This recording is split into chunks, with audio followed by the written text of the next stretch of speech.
సన్నిధిలో ఉండి ఆయన్ని స్తుతించి మహింపరిచే అదృష్టం మనకి ఇచ్చాడు దేవుడు. ఎందుకంటే వారం రోజులు 7 రోజులు ప్రియులరా, మరి ఈ 7 రోజుల్లో ఎంతో మంది చనిపోయారు. మనల్ని దేవుడు ప్రాణాలతో ఉంచాడంటే ఆయన సన్నిధిలో ఆయన్ని స్తుతించుకునే అదృష్టం మనకి దక్కింది. అలాగే మారు మనసు లేని వారికి ఇదో చక్కటి అవకాశం మార్పు చెందడానికి. ప్రియులరా, దేవుడి యొక్క ఒక ఘనమైన ఆయన నామానికి మహిమకరంగా మనం బ్రతకాలి. యోబు గ్రంథం 31వ అధ్యాయము 5వ వచనంలో ఒక అద్భుతమైన మాట చూద్దాం. యోబు గ్రంథము 31వ అధ్యాయము 5వ వచనం. తిరుగులాడిన ఎడల మోసం చేయుటకే నా కాళ్ళు పొరపడిన ఎడల. ఎంతమ్మా? ఎన్నో అధ్యాయము? సామెతల గ్రంథం 21వ అధ్యాయము 2వ వచనం చదవండి.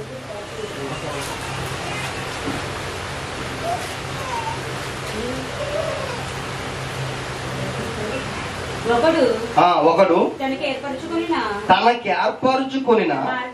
మార్గము ఎట్టిదైనను తన దృష్టికది న్యాయముగా అనబడుతుందంట. ప్రియుల, దేవుడు చక్కటి మాట మనకే రాయించాడు. ఎందుకంటే ఎవరి కాళ్ళు ఏమనుకుంటారంటే ప్రియులరా, మేము నీతిమంతులము, మేము యథార్థమంతులము, మేము ఎదరోడిని ఎవరిని పాడు చేయట్లేదు అని ఎవరి కాళ్ళు ఏమనుకుంటారంట, మేము నీతిమంతులం అనుకుంటారంట. కానీ సాతాను కళ్ళు కప్పేస్తుంది. ఎలా కళ్ళు కప్పేద్ది అంటే ప్రియులరా, మనం చేసే తప్పు పాపము అసలు అది పాపం కాదన్నట్టుగానే ముందుకు తీసుకెళ్తాం. అదేమంటదమ్మా, అది అసలు పాపము కానే కాదు అన్నట్టుగా ప్రియులరా ముందుకు తీసుకెళ్ళి ఏం చేద్దంటే భయంకరమైన పాపంలోకి ముంచేస్తుంది మొత్తానికి. మొదట్లో ఎలాగుంటది, అది మనకు కొంత అసలు పాపమే కాదన్నట్టుగా చేస్తుంది. మొదట్లో అది పాపం కాదు అన్నట్టుగా చేస్తుంది. ముందుకెళ్ళే కూలిదే ఆ పాపం ఏమవుతుంది, ముదిరిపోద్ది. ముదిరిపోయిన తర్వాత ప్రియులరా అది నాశనానికి తీసుకుపో. ఏం చేద్దామా, నాశనానికి తీసుకుపోద్ది. అందుకే నేను ఒక మంచి మాట, ఒక ఉదాహరణ మీకు చెప్తాను. దేవుడు ఇచ్చిన ఈ లోకాన్ని, ఈ లోకంలో సూర్యుడు, చంద్రుడు, నక్షత్రాలు, గ్రహాలు ఇవన్నీ ఎవరి కోసమయ్యా అంటే మన కోసం. ఎవరి కోసమమ్మా? మనం. దేవుని దృష్టిలో మనందరం ఎవరు అంటే రాజకుమారులు. ఆయన రాజు అయితే ఆయన కుమారులు మనం. పిల్లరా, మనకి ఎన్నో రుచికరమైన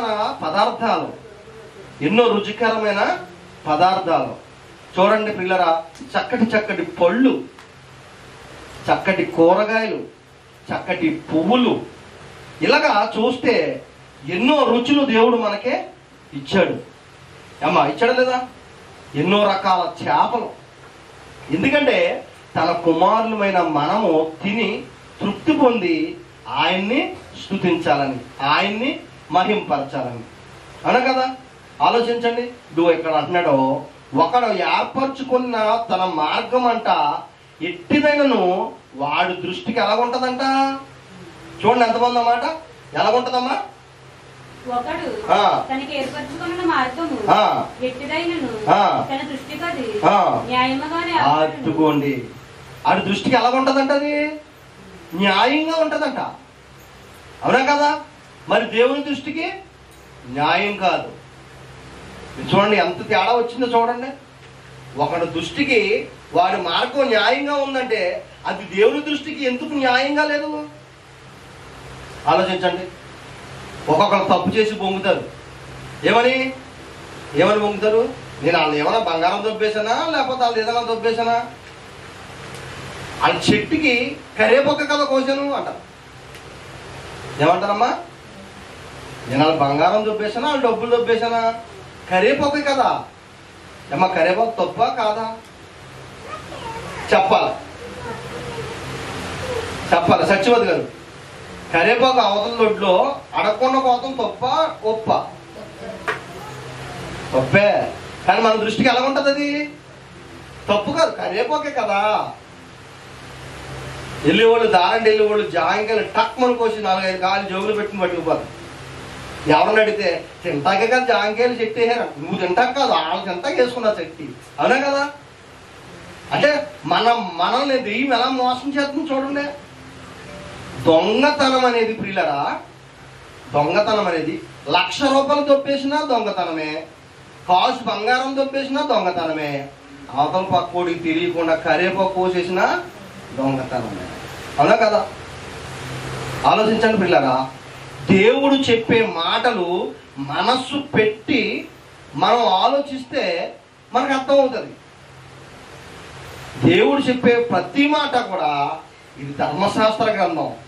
మనిషికి ప్రియులరా తప్పు చేయకుండా ఉండడం కొరకు దేవుడు మన కొరకు రాయించిన ఒక అద్భుతమైన గ్రంథం అండి బాబు ఇది.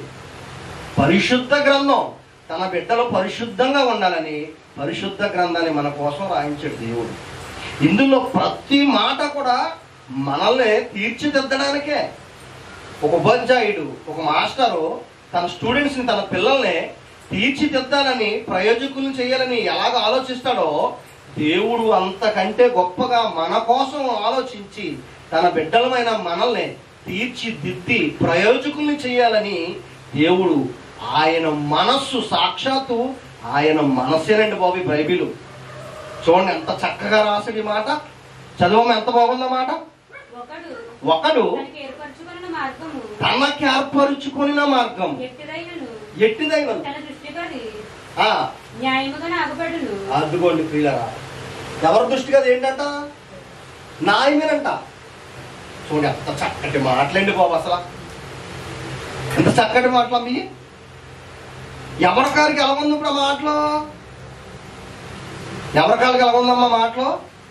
ఇందా నేను చెప్పాను కదా, అలా తెలియకుండా కరేపోకపోతే తప్పే, కానీ మన దృష్టిలో ఎలా ఉంటుంది? అది తప్పు కాదు, అవునా కదా? దారంటే ఎవరో ఒకరు వెళ్తా ఉంటారు, ఇలా కచ్చి తీసే లోపు పర్సు పడిపోద్ది. అది నువ్వు చూసి గబగబ కట్టుకెళ్ళి ఏమంటే మీ పర్సు పడిపోతుందని ఇచ్చామనుకో, మంచిదే పాప. మాత్రం ఎంతో ఉపయోగమైనవి ఉంటాయి అందులో, ఫోన్ నెంబర్లు కానీ, ఏటీఎం కార్డులు కానీ, అవునా కదమ్మా? అలా కాకుండా అతను ఎవరో తెలవకుండా పడిపోయింది అని గొప్ప తీసావంటే అనుకోవచ్చు. నువ్వు చూసి అతనికి ఇవ్వకపోతాం తప్ప కదా. కానీ మనసు ఎలాగనుకుంటారంటే తన మనసులో ఆడు పడేసుకోవడం ఆడు తప్పు, దొరుకుతో నాకు అదృష్టం అనుకుంటారు, అవునా కదా? అంటే మనస్సు చూడండి ఎలా మూసేసిందో. కాబట్టి దెయ్యం చాలా తెలివితేటలుగా మోసం చేస్తుంది. అలా మోసం చేసిందంటే నిన్ను పాతాళానికి ఈడ్చుకుపోద్దని అర్థం. దేవుని మాటలు చూడండి. ఒకడు మార్గం వాడికి అది న్యాయంగా కనపడద్దంట, యథార్థంగా కనపడద్దంట. చూడండి ఎలాగుంద మాట. చదువు ఎంత బాగుందన్నమాట. ఒకడు తనకి ఏర్పరుచుకున్న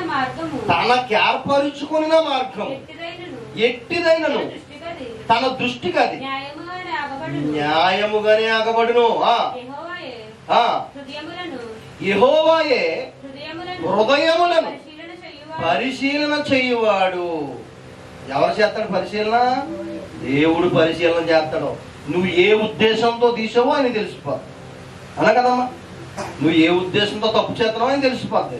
అసలు పాపం అనే ఆలోచన నువ్వు వస్తుందంటే ఆయనకి తెలిసిపోద్ది. ఇప్పుడు చదవండి యోబు గ్రంథం 37వ అధ్యాయం 5వ వచనం చూడండి ఎంత బాగుందా మాట.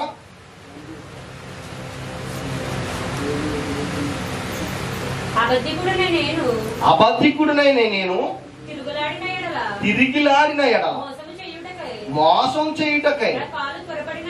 ఏంటంటే మోసం చేయడానికి మనకు తెలియకుండా కాలు త్వరపడిపోద్దా అమ్మా? మోసం చేయడానికి మనకు తెలియకుండా మన కాలు తొందరపడిపోద్దా? తప్పు చేయడానికి మనకు తెలియకుండా మన చెయ్యి తొందరపడిపోద్దా? అంటే నేను మంచి మాట చెప్తాను మీకు. దొంగతనం చేసేవాడికండి, దొంగతనం చేసేవాడికి వెనకాల ఎవరికన్నా వెళ్ళేవాడికి, ముందు వెళ్ళేవాడికి పర్స కొంచెం ఈ దొంగతనం చేసేవాడికి కనపడితే ఈ చెయ్యి దొరకొచ్చేస్తుందండి. ఏమవుతుందంట? దొరకొచ్చేస్తుంది. ఎక్కడన్నా ఆడి కళ్ళ ముందు ఎవరింటికన్నా వెళ్ళినప్పుడు ఏ గోల్డ్ చైన్ లేదా ఏదైనా డబ్బులు అక్కడ పెట్టావు, ఇటు చూద్దాం కనపడింది అనుకో, కళ్ళకి చెయ్యం ఏమవుతుందంట? విన్నారా మీరు ఈ మాట? దురదొచ్చేస్తుందంట. వీటిది దురద చీర అంట చాలా మంది. చూడండి అలాగే అన్నారంటే ఏంటనుకున్నారు? ఆ ఏదో వస్తువు కంటికి కనపడకుండా లేపేస్తాడు. మీకు అర్థమైందా? అలా ఉంది చూడండి. ఇప్పుడు ఈ మాట చదువుతూ ఆలోచించండి ఎంత బాగుందో. అబద్ధికుడినైనా నేను తిరిగిలాడిన ఎడల మోసం చేయుటకై నా కాలు త్వరపడిన ఎడల దేవుడు తెలుసుకున్నట్లు, నేను యథార్థుడనై ఉన్నానని దేవుడు తెలుసుకున్నట్లు, న్యాయమైన త్రాసులో నేను మంచివాడునో చెడ్డవాడునో దేవుడు తెలుసుకున్నట్లు, న్యాయమైన త్రాసులో ఆయన నన్ను తూచునుగాక. ఏమా, న్యాయంగా ఉన్నావో అన్యాయంగా ఉన్నావో ఎలా తెలుస్తుందంట? త్రాసు అంటే ఏంటో తెలుసా? కాట, దేవుని కాట. చాలా మంది ఇప్పుడు లేవు, కానీ ఇంతకుముందు కాటాలకి కింద ఏమా ఐస్కాంతు మొక్కలు పెట్టేవారు. ఏం పెట్టేవారు? ఐస్కాంతు మొక్కలు పెట్టారు. కొంతమంది ఇప్పుడు ఈ మధ్యకాలంలో కంప్యూటర్ కాటాలు వచ్చినాయి. ఏం కాటాలమ్మాయి? కంప్యూటర్ కాటాలు. పైన ఫ్యాన్ తిరుగుతుంది అనుకోండి, కింద 20 గ్రాములు చూపిస్తుంది కాటాలో. ఎంత చూపిస్తుందమ్మా? 20 గ్రాములు. సపోజ్ పంచదార మీకు 100 గ్రాములు పంచదార కావాలనుకోండి, ఆ గాలి, ఫ్యాన్ గాలి బరువు ఆ కాటా మీద పడి 20 గ్రాములు ఎక్స్ట్రా చూపిస్తుంది. అప్పుడు మీకు ఎంత వస్తుంది పంచదార? 80 గ్రాములు వస్తుంది. 20 గ్రాములు ఎవరికి లాభం? ఇదో రకమైన మోసం. కొంతమంది కాటాకి ఇది వరకు తూచే కాటాలు ఉండేవి, దానికి కింద ఐస్ క్యాంతలు అంటించేవారు. ఏమా, ఇది వరకు కోట ఇచ్చేవారు, కృష్ణాలు కట్టించేవారు కదా రేషన్. దాంట్లో డొక్కు ఇలా తీసి ఇలా పోయేసేవాడు. తీరా చూస్తే ఆ డొక్కు లీటర్ డొక్కుకి సగం పైకి ఉండేది. అంటే సూతకు లోతుగా కాపాడితే దాని లోన చూస్తే అంటింపు ఉంటుంది కదా, అది పైకి ఉండేది. ఇలాగ మొలకొండ వేసేవాడు కృష్ణాయలు. మేము కోటాకాడికి వెళ్ళేవాళ్ళు. ఆయన ఇలా మొత్తం ఫుల్ అవ్వకుండా ఇలాగనే వేసేవాడు అంతే. అని ఫుల్ అయితే కనుక అతనికి ఏం మిగలదు కదా. ఇలాగన్నా మోసాలు, కాటా రాళ్ళు మోసం. కాటాతో పోసే ఈ డొక్కులు ఉంటాయి కదా, లీటర్ డొక్కులు, అది మోసం జరిగింది. నేను చూశాను, చాలా మంది చూశాను పిల్లరా. అలాగా దేవుడు అంటండి మనల్ని చూసేటప్పుడు అంటే దేవుడి దగ్గర న్యాయమైన కాటా ఉందంట. ఇప్పుడు అన్యాయం చేసే వాళ్ళు కాటాలు ఎత్తే ఏమ్మా, అన్యాయం చేసేవాళ్ళు అంటారు కదా, అన్యాయంగా అబద్ధం చేసి పాపం చేసి ఆన్యాన్ని మోసం చేసి ఆ డబ్బు ఈ డబ్బు దొంగిలించిన వారు అంటారు కదా, అలాంటి కాట ఎత్తనంట, పైకి తోకడంట. దేవుడు న్యాయమైన త్రాసులో వేసినప్పుడు ఏమ్మా, న్యాయానికి మనిషి కరెక్ట్ గా తోగాలంట. చూడండి ఎంత బాగుంది అసలు దేవుడు చెప్పే మాట చూడండి. అబద్ధికుడినైనా నేను తిరుగులాడిన ఎడల, మోసం చేయుటకు నా కాదు త్వరపడిన ఎడల, నేను యథార్థుడినై ఉన్నానని దేవుడు తెలుసుకొనినట్లు, ఆయన తెలుసుకున్నట్లంట. ఏమ్మా, న్యాయాన్ని ఒక కాటలో పక్కన ఎత్తే నిన్ను పక్కన ఎత్తే సరి సమానంగా తోగాలంట. అలా తోగకపోతేనంటండి నువ్వు తప్పు చేసినట్టే లెక్క. న్యాయానికి నువ్వు సరిపోతలేదు. మీకు మంచి మాట చెప్తాను. కోళ్ళు పెంచుతారు కదా, చాలా మంది కోళ్ళు పెంచుతారమ్మా. కోళ్ళు పెంచుతారు. కోళ్ళ ఫారంలో 40 రోజులు లేదా నెల రోజులకి కోడి పిల్లని తెచ్చి 40 రోజులు పెంచుతారు కదా. ఏమ్మా, అందరూ అన్నమాట, కోడి పిల్లని తెచ్చి పెంచుతారు కదా. అది బాయిలర్ కోళ్ళు 40 రోజులకో లేదా నెల రోజులకో తయారవుతాయి. తెచ్చిన పిల్లలు 50 రోజులకి 40 రోజులు తయారవుతామంటే ఏంటి? తెచ్చినప్పుడు 100 గ్రాములు కోడి పిల్ల 40 రోజుల తర్వాత ఎంత రావాలి? అది చెప్పాలి. కేజీన్నర కానీ 2 కేజీలు కానీ రావాలి. అంటే 2 కేజీలు వస్తే తయారైనట్టు, అవునా కదా? రాకపోతే బరువుకి పిల్లని తెచ్చి 50 రోజులు పెంచిన అలాగే ఉందనుకో, ఎలా ఉంటుంది ఆలోచించండి. ఇప్పుడు పిల్లలు ఎందుకు పెంచుతారు? పోసుకుంటాకే కదా, అమ్ముకుంటాకే, పోసుకుంటాకే. మరి అది బాగా తయారవ్వాలనే కదా చక్కగా మేత కట్ట పెట్టి దానికి నీళ్లు కట్ట పెట్టి చేసేది. అలాగే రొయ్యి పిల్లలను కూడా అలాగే పెంచుతారు చెరువుల్లో. చేప పిల్లలను కూడా అలాగే పెంచుతారు. చేప పిల్లలను, చిన్న చిన్న పిల్లలను తెచ్చి చెరువులో వేసి పెంచిన తర్వాత ఆ చేపలు కేజీన్నర రావాలా? అలా కాకుండా సంవత్సరమైనా సరే ఆ చేప పిల్లలు ఎంతే ఉందంటే అర్థమేంటి? ఆలోచించండి. అలాగా ప్రియులరా, దేవుడు న్యాయంగా మనల్ని భూమి మీద పెంచుతున్నప్పుడు న్యాయము మనకి, దేవుడి యొక్క లక్షణాలు మనకు వచ్చేయాలంట. మన ఒంట్లోంచి వెళ్ళిపోవాలి? పాపక్రియలు బయటికి వెళ్ళిపోవాలి, అన్యాయం బయటికి వెళ్ళిపోవాలి. న్యాయమైన త్రాసులో ఒక కాటలో న్యాయాన్ని పెట్టి ఒక పక్క తక్కిడిలో నిన్ను పెడితే నువ్వు సరి సమానంగా తోగాలంట. చదవండి, ఎంత బాగుందో మాట అసలు. నేను వాక్యం చాలా టేస్ట్గా ఉంటుందండి నిజంగా. ఇలా చదువుతూ ఆలోచించండి పిల్లరా. చదువమ్మ. న్యాయమైన త్రాసులో న్యాయమైన త్రాసులో ఆయన నన్ను తూచునుగాక నేను త్రోవ విడిచి. చాలమ్మా. ఏం కాటమ్మా అది? న్యాయమైన త్రాసులో ఆయన నన్ను తూచునుగాక. చూడండి ఎంత బాగుంది కదా. ఇప్పుడు నువ్వు అన్యాయమో న్యాయమో తెలిసిపోద్ది దేవుడికి. తెలిసిపోద్దా? కాటా ఎక్కితే మనం ఎందుకు రావాలి ఇప్పుడు? అమ్మ ఆలోచించండి. కోళ్ళు ఎందుకు పెంచుతాము? తూకాలకు రావాలి కానీ, అంతే కదా. చేపలు ఎందుకు పెంచుతాం? కేజీన్నర 2 కేజీలు వస్తే ఆ చెరువు గలవాడికి లాభం, అంతే కదా. కోళ్ళు ఫారాల్లో ఉన్న కోళ్ళు ఆ 50 గ్రాములు ఉన్న కోడిని 40 రోజుల తర్వాత తూతే కేజీన్నర 2 కేజీలు రావాలి, అవునా కదా. అలాగా ప్రియులరా, దేవుడి యొక్క న్యాయమైన కాటాలు వేసినప్పుడు న్యాయానికి సరి సమానంగా మనము తూగాలి, అవునా కదా. అలా తూగాలంటే నీలో ఏముండకూడదు? పాపం ఉండకూడదు. ఎవడకాడు నేను యథార్థంగా బ్రతికేస్తున్నాను, నేను నీతిగా బ్రతికేస్తున్నాను, నేను నీతిమంతుని అనుకుంటే బైబిల్ దగ్గర పెట్టి చూస్తే ఈ నీతి ఏటో లోక నీతి ఏటో తెలిసిపోతుంది పిల్లరా. లోకంలో ఉన్న నీతి దేవుని నీతి ఒకటి కాదు. బాగా ఆలోచించండి. లోకంలో నీకు అన్ని మంచిగా కనబడతాయి, కానీ బైబిల్ దగ్గరికి వచ్చి వస్తే బైబిల్ అర్థం లాంటిది. మీకు ఎంత ముందో సార్ చెప్పాను పిల్లరా. ఆర్కే మూర్తి గారిని మహా గొప్ప మరి శాస్త్రి గారు బ్రాహ్మణ కుటుంబంలో పుట్టాడు ఆయన. బైబిల్ చదువుతూ బైబిల్లో ఉన్న తప్పుల్ని వెతికి హెడ్డింగ్ పెట్టేవాడంట, అండర్లైన్ చేసేవాడంట. ఎవరికన్నా బైబిల్లో తప్పులు నేను చెప్పాలా, ఈ విషయం తప్పు అని చదువుతా ఉన్నప్పుడు బైబిల్లో ఉన్న మాటలనినంట ఇతను తప్పుని ఏలెత్తి చూపించాయంట. ఇతను ఎందుకు చదివాడు బైబిల్ని తప్పుగా సమాజానికి చూపించాలని, బైబిల్లో తప్పులు ఉన్నాయని చెప్పడం కోసం బైబిల్ చదివితే ఇతను తప్పుల్ని వెతికి పట్టుకుందంట బైబిల్. ఆలోచించండి ఎంత బాగుంది మాట. ప్రియులరా, లోకంలో ఉన్న నీతి వేరు, దేవుని నీతి వేరు. లోకంలో ఉన్న జ్ఞానం వేరు, దేవుని జ్ఞానం వేరు. లోక జ్ఞానం దేవుని జ్ఞానానికి వెర్రితనంగా ఉందంట, దేవుడికి వెర్రితనంగా కాపాడుతుందంట.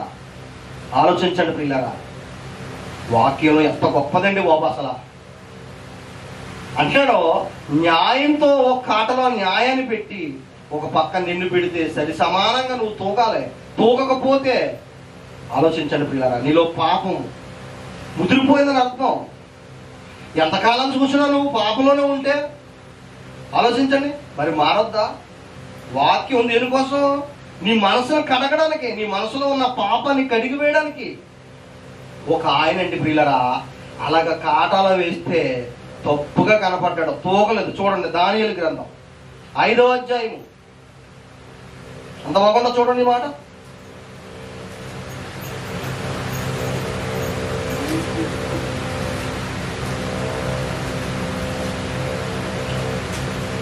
దానియేలు గ్రంథం 5వ అధ్యాయం 23వ వచనం ప్రియులారా. బెల్షస్సరు అతని కుమారుడు. ఈయన ఎవరంటే ప్రియులారా ఒక రాజు. ఎవరో ఏమండి ఇక్కడ పైన రాసి ఉంటది, నెబుకద్నెజరు అనే రాజు కుమారుడు అనమాట. నెబుకద్నెజరు చాలా చక్కగా పరిపాలించాడు, అయితే తప్పు చేశాడు. తప్పు చేసినందుకు దేవుడు అతన్ని అడవిల పాలు చేశాడు. తన కుమారుడిని రాజుగా చేశాడు. తన కుమారుడిని రాజుగా చేసినప్పుడు ఆలోచించండి ప్రియులరా, మనకి దేవుడు ఏమిచ్చాడు? ఆయుష్ ఇచ్చాడు, ఆరోగ్యం ఇచ్చాడు, అన కదా. అండ్ కడుపులో నాకు అన్నం పెడుతున్నాడు. ఆలోచించండి, ఇవన్నీ దేవుడు మనకి ఇచ్చినప్పుడు ఆయన మాట వినాలనే కదా. ఇతనికి కూడా రాజుని చేశాడు. తండ్రిని తప్పు చేస్తే అడవుల పాలు చేసి తండ్రిని కొడుకుని తీసుకొచ్చి రాజుని చేశాడు దేవుడు. ఇప్పుడు చదవండి మీకు అర్థమవుతుంది. బెల్షస్సరు అతని కుమారుడగు, అంటే నెబుకద్నెజరు కుమారుడగు బెల్షస్సరు అతని కుమారుడగు నీవు ఈ సంగతి అంతయు ఎరిగిండి నీ మనస్సును అణుచుకొనక పరలోకమందున్న ప్రభు మీద నిన్ను నీవే హెచ్చించుకున్నాడంటండి. ఏం చేశాడంట? దేవుని కంటే గొప్పగా హెచ్చించుకున్నాడంట. ఆలోచించండి, ఇప్పుడు దేవుని దగ్గర, ఆయన పాదాల దగ్గర, ఆయన రెక్కల కింద మనకి ఎంత ఉన్నా కానీ మనం తగ్గింపుగా ఉండాలా? ఆయన కంటే గొప్పవాడిని నువ్వు హెచ్చించబడాలా? ఆలోచించండి. ఈ రాజుకి కళ్ళు నెత్తుకొచ్చేసింది. మీకు అర్థమైందా? కళ్ళు ఎక్కడికి వచ్చినాయి? నెత్తుకొచ్చింది. నేను రాజు, నిన్న అంతటి వాడు లేడు, నా చుట్టూ భార్యలు ఉన్నారు, నా చుట్టూ సైన్యం ఉంది, నన్ను ఎవరు ఎదిరించగలరు, నన్ను ఎవరు నువ్వు తప్పు చేసావని అనగలరు. రాజు ముందుకు వచ్చి నువ్వు తప్పు చేసావంటే ఊరుకుంటాడా? ఎవరు అనగలరు? నాకు తిరిగే ఉందని కళ్ళు నెత్తి మీదకి వచ్చేసినాయి. అప్పుడు దేవుడు కాటాల వేసాడండి, న్యాయమైన కాటాల దూచాడంట. కింద ఉందన్నమాట. ఇప్పుడు చదువుతూ వెళ్దాం కిందకి. చదువు ఎంత బాగుందన్నమాట. ఎట్లనగా నువ్వు తప్పు చేసావు, దేవుడి కంటే ఎక్కువగా అతిశయించుకున్నావు, హెచ్చించుకున్నావు. ఎట్లనగా నీవును నీ అధిపతులను నీ రాణిలను నీ ఉపపత్నులను దేవుని ఆలయము సంబంధమగు ఉపకరణములో ద్రాక్షారసం పోసాడంటండి. దేంట్లో పోసాడంట? ఏమండి, మోషే గారు మందసం చేసి మందసంలో పరిశుద్ధ పాత్రలను, దేవుని యొక్క పలకలను, రాతి పలకలను పెట్టాడు కదా. మీకు అర్థం అవడం కోసం చెప్తున్నాను అన్నమాట. ఈ పరిశుద్ధ పాత్రలు బంగారంతో చేయబడ్డాయి. దేంతో చేయబడ్డాయి? బంగారంతో చేయబడ్డాయి. అతి పరిశుద్ధ పాత్రలు. అయితే ఈ నెబుకద్నెజరు తండ్రి పిల్లరా ఇశ్రాయేల్ మీదకి యుద్ధానికి వెళ్ళినప్పుడు ఆ ప్రజలందరూ కూడా ఏమవుతారంటే వీళ్ళకు లొంగిపోతారు, యుద్ధంలో ఓడిపోతారు. వాళ్ళకున్న యావత్ ఆస్తి సంపద అంతా కూడా తీసుకొచ్చేస్తారు. ఆ సంపత్తో పాటు పిల్లరా ఏమండి, దేవుని ఆలయంలో ఉన్న ఉపకరణములన్నీ పరిశుద్ధమైనవి, బంగారము, వెండి అన్నీ కూడా వీళ్ళు ఏం చేస్తారంటే వీళ్ళ రాజ్యంలోకి తెచ్చేసుకుంటారు. తెచ్చుకున్నప్పుడు ఒక మందిరంలో పెట్టడము లేదా ఒక పవిత్రమైన స్థలంలో పెట్టాలి కదా. అలా పెట్టకపోవడం మొదటి తప్పు.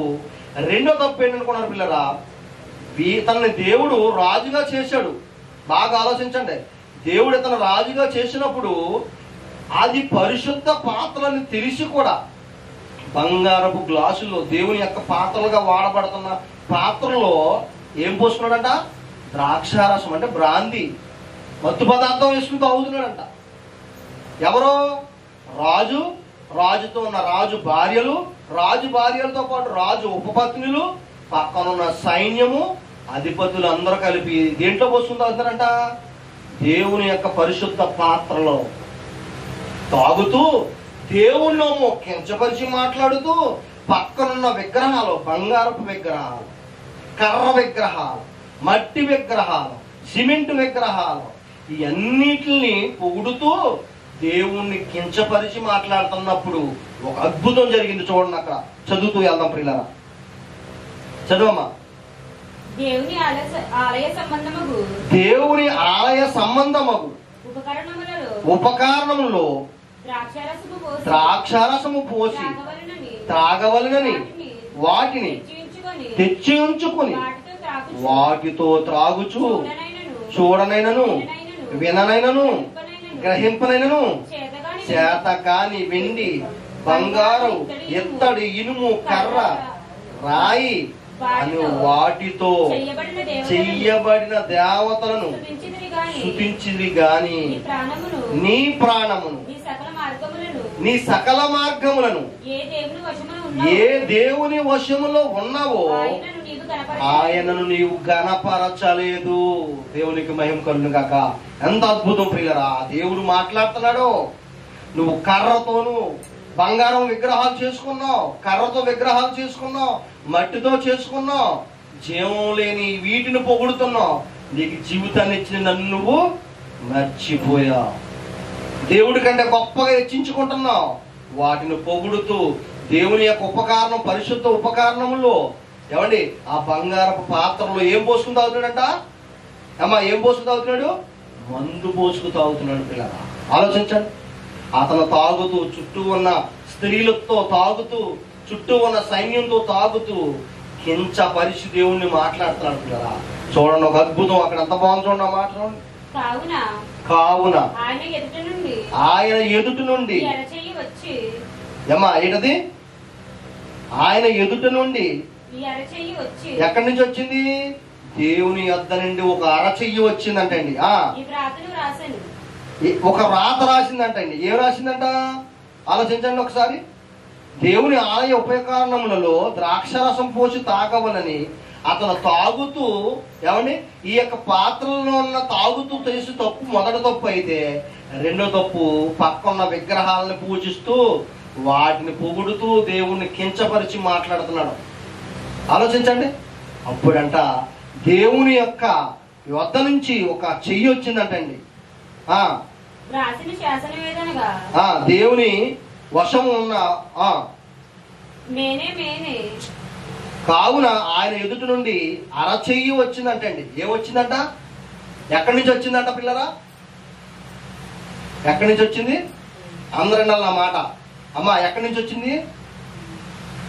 ఎక్కడి నుంచి వచ్చింది? వింటారా నా మాటలు? వింటారా? దేవుని యొద్ద నుంచి ఒక అరచెయ్యి వచ్చిందంట. పరలోకము నుండి ఒక అరచెయ్యి వచ్చిందంట. ఒక మనిషి రాలేదు. ఏమొచ్చింది? ఒక అరచెయ్యి వచ్చిందంట. ఒక్క చెయ్యే, బాగా వినాలి, ఒక చెయ్యే వచ్చింది. ఆలోచించరా? జీవము లేని విగ్రహాలకు మొక్కుతున్నావు నువ్వు, దేవుణ్ణి కించపరిచి మాట్లాడావు అని దేవుడు మాట్లాడుతూ చూడండి ఎంత బాగుందో. చదువమ్మా. ఆయన ఎదుటి నుండి ఒక అరచెయ్య వచ్చి ఈ వ్రాత రాశారంట. అక్కడ గోడ మీద ఒక వ్రాత రాశారంట. మీరు ఎప్పుడైనా ఎంత గొప్ప అద్భుతమైన వాక్యాన్ని వినాలనుకున్నప్పుడు పిల్లరా మీ మనస్సును దగ్గర పెట్టుకుని వినండి. ఏంటంటే జీవం లేని ఈ విగ్రహాలకు పూజించావు నువ్వు, నన్ను కించపరిచి మాట్లాడావు, జీవితాన్ని ఇచ్చి నన్ను మరిచిపోయావు, అన్నం పెట్టి నన్ను మరిచిపోయావు, రాజుగా సింహాసనం ఎక్కించి నన్ను మరిచిపోయావు అని దేవుడు మాట్లాడుతూ ఆయన దగ్గర నుంచి ఒక అరచెయ్యి వచ్చిందంటండి. చెయ్యి వచ్చి గోడ మీద వాళ్ళందరూ చూస్తుండగా ఒక గోడ మీద ఒక వ్రాత రాసిందంట. ఒక చెయ్యి వచ్చి ఒక వ్రాత రాసిందంట. మాస్టర్ బోర్డు మీద పిల్లలకి స్టూడెంట్స్కి పాఠం చెప్పినట్టు, అమ్మా పిల్లలు చూస్తుండగా పాఠం చెప్పినట్టు బోర్డు మీద రాస్తారు కదా మాస్టరు చాప్లిస్తో, అలాగా వచ్చి ఒక అరచెయ్య పరలోకం నుండి వచ్చి రాసిందంట ఒక రాత. ఏట రాత చూడండి. దేవుని వశం ఉన్న ఆయన నీవు కనపరచలేదు కాబట్టి ఒక అరచెయ్యి వచ్చి రాసిందంట. ఏంటి ఆ రాత చూడండి. ఆయన ఎదటి నుండి ఒక అరచెయ్యి వచ్చి రాసిను. ఆ శాసనం ఏమనగా, అది కూడా చదవాలమ్మా. ఆ శాసనం ఏమనగా, రాసిన శాసనం ఏమనగా మేనే టేకెల్ ఉపార్సిస్.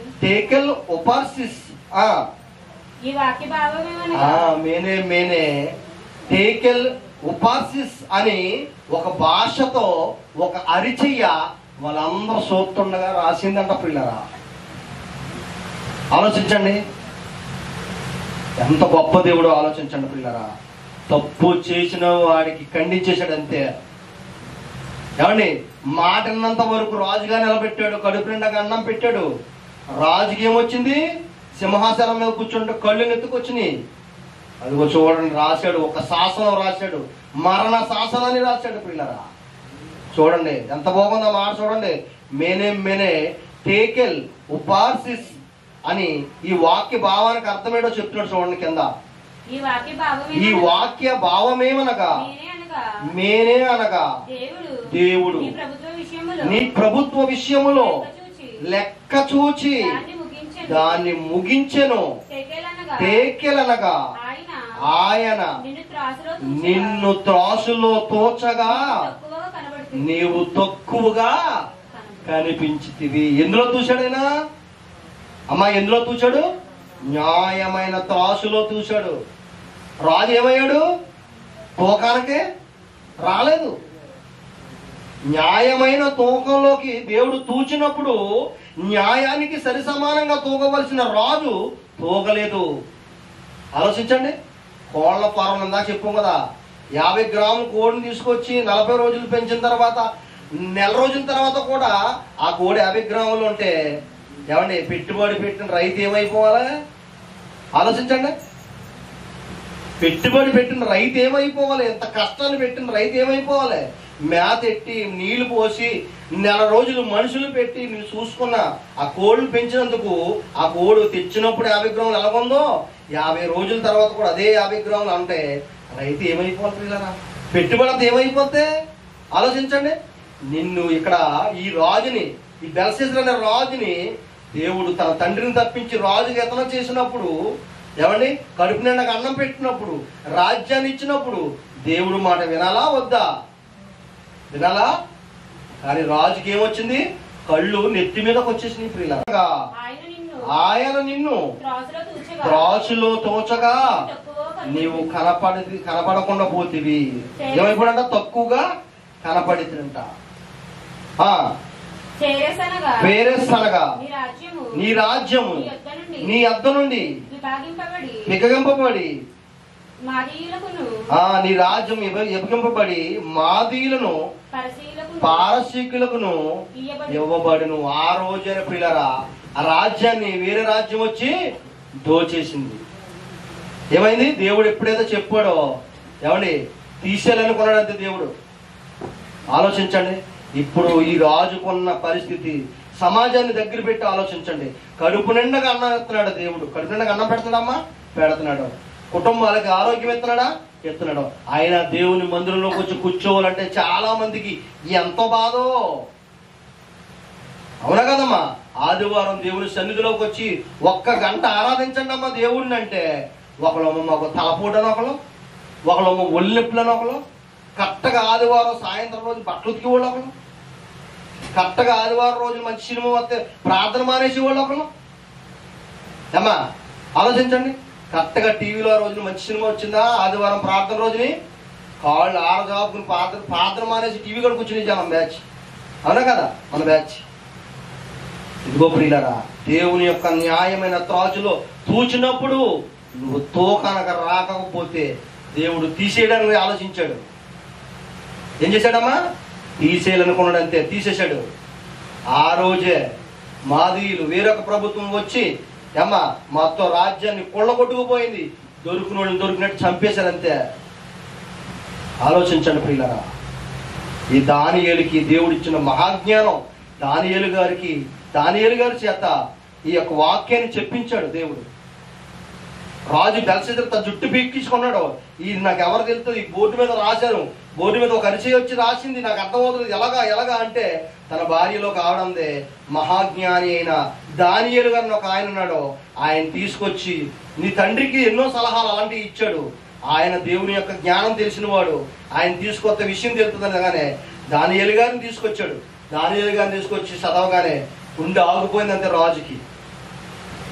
ఆ పేరుకి అర్థం ఏంటో దానియేలు గారు వచ్చి చెప్తేనే తప్ప ఎవరికి తెలవలేదు. అక్కడ దానియేలు గారికి ఎందుకు తెలిసిందంటే దేవుని ఆత్మను పొందుకున్నాడు. కదమ్మా, దేవుణ్ణి పరిశుద్ధంగా నమ్ముకున్నాడు, నీతిగా ఉన్నాడు దానియేలు, యథార్థంగా ఉన్నాడు. అందుకు దానియేలుకి అర్థమైంది అక్కడ ఏం జరిగిందో. అక్కడ దేవుడు ఏమి రాశాడో దానియేలుకి చెప్పాడు. పిల్లరా ఆలోచించండి. దేవుని నమ్ముకున్న వాడికి కడుపు నిండుగా అన్నం పెడతారా? ఆ బెల్షస్సరు ఆ వాక్యాన్ని చెప్పినందుకు దానియేలుని సన్మానించాడండి. దానియేలు కాళ్ళ మీద పడిపోయాడు. దానియేలు అన్నాడు, నా కాళ్ళ మీద కాడు, దేవుని కాళ్ళ మీద పడాలి. ఆలోచించండి ప్రియులారా. దేవుని యొక్క గొప్పగా ప్రార్థన చేసుకునేవాడు దానియేలు. నీతిమంతుడు, యథార్థంగా బ్రతికాడు. దానియేలుకి చెప్పాడు. రాయబడిన మాట దానియేలుకి ఒక్కడికే అర్థమైంది. అక్కడ అర్థాన్ని, భావాన్ని, జరిగింది మొత్తం అంతా వివరించి చెప్పగానే రాజుకు గుండాగిపోయింది. ఆ రోజే వచ్చి వేరే రాజ్యం వచ్చి దొరికినట్టు చంపేసి రాజ్యాన్ని అంతా కూడా పాడు చేస్తారు. పిల్లరా ఆలోచించండి. దేవుడు ఎప్పుడైతే ఆయన పాదాల దగ్గర మనం ఉండి తగ్గించుకుంటామో కడుపు నిండగా అన్నం పెట్టి మనకు మంచి ఆరోగ్యాన్ని ఇస్తాడు. అవునా కదమ్మా? మనకు ఒక ఆరోగ్యం బాగోపోతే ఆయన దగ్గరికి వస్తే బాగు చేస్తాడు. అలా కాకుండా ఆయనకి వ్యతిరేకంగా ఉండి మనకి గర్వం పెరిగిపోయి ఆరోగ్యం ఉందనో డబ్బు ఉందనో రోజులు గడిచిపోతున్నాయనో మనం దేవుని మందిరంలోకి వెళ్లకుండా, ఆయన్ని ప్రార్థించకుండా, ఆయన్ని స్తుతించకుండా మనం ఉంటే ప్రియులరా, ఇదిగో ఈ రాజుకి జరిగిన గుణపాఠమే ఈ రోజు ఎవరికైనా తప్పు చేసిన వాళ్ళకి జరుగుతుంది. ఈరోజు ఈ రాజును ఉద్దేశించి దేవుడు చెప్పిన మాటలు రాజుకి ఒక్కడికే కాదు ప్రియులరా, దేవుని మాటకి వ్యతిరేకించే వారందరికి కూడా ఈ మాట వర్తిస్తుంది. దేవుని న్యాయమైన త్రాచులో తూచినప్పుడు ఆ న్యాయానికి కాటాకు నువ్వు సరిపోతున్నావా, సరిపోతలేదా?